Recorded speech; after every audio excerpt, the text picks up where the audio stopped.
कर्मचारी राज्य बीमा निगम से गुरुग्राम की तमाम कंपनियों को जोड़ने के लिए विभाग की तरफ से योजना शुरू की गई है, जिससे सभी कंपनियां इसमें रजिस्टर्ड हो सके और कर्मचारियों को सरकारी योजनाओं का फायदा मिल सके।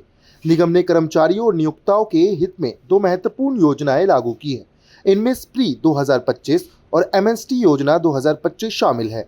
इन योजनाओं का उद्देश्य है कामगारों को सामाजिक सुरक्षा के दायरे में लाना और उद्योगों को मुकदमेबाजी के बोझ से राहत देना। ये योजना 31 दिसंबर 2025 तक लागू रहेगी। इसके अंतर्गत वे सभी उद्योग और कर्मचारी जो अब तक ईएसआईसी से नहीं जुड़े हैं, बिना पुराने बकाये की मांग का सामना किए पंजीकरण करा सकेंगे।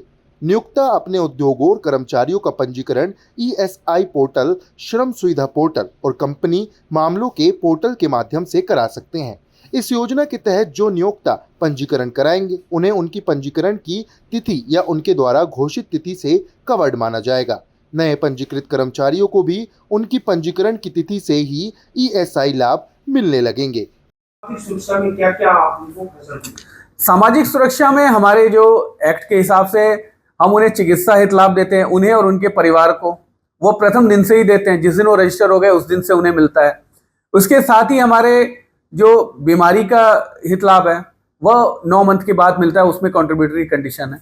उसके साथ मैटरनिटी के है, जो हमारी महिलाएं जो हमारे कर्मचारी हैं उनके लिए मैटरनिटी बेनिफिट है।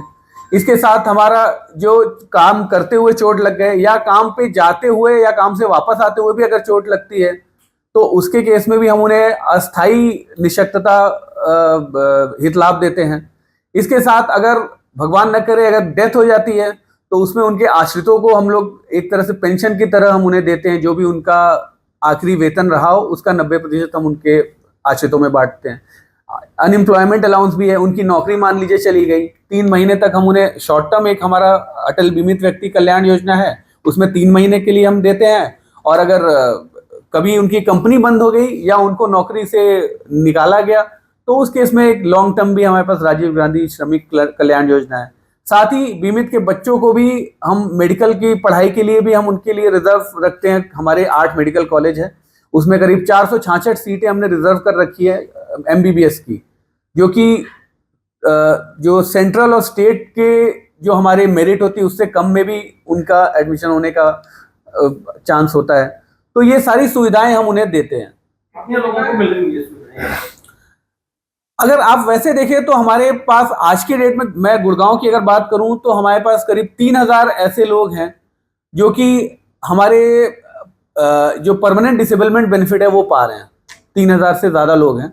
और इसके साथ ही अगर आश्रित जन हम देखें डिपेंडेंट बेनिफिट, तो ऑलमोस्ट 1900 से 2000 के करीब हमारे वैसे लोग हैं जो जिनके परिवार में बीमित व्यक्ति की अगर मृत्यु हो गई तो उनके आश्रितों को मिल रहा है। ऐसे 2000 केसेस भी हैं, 2000 लोग हैं। आपने लिखा नियोक्ता और कर्मचारी जी।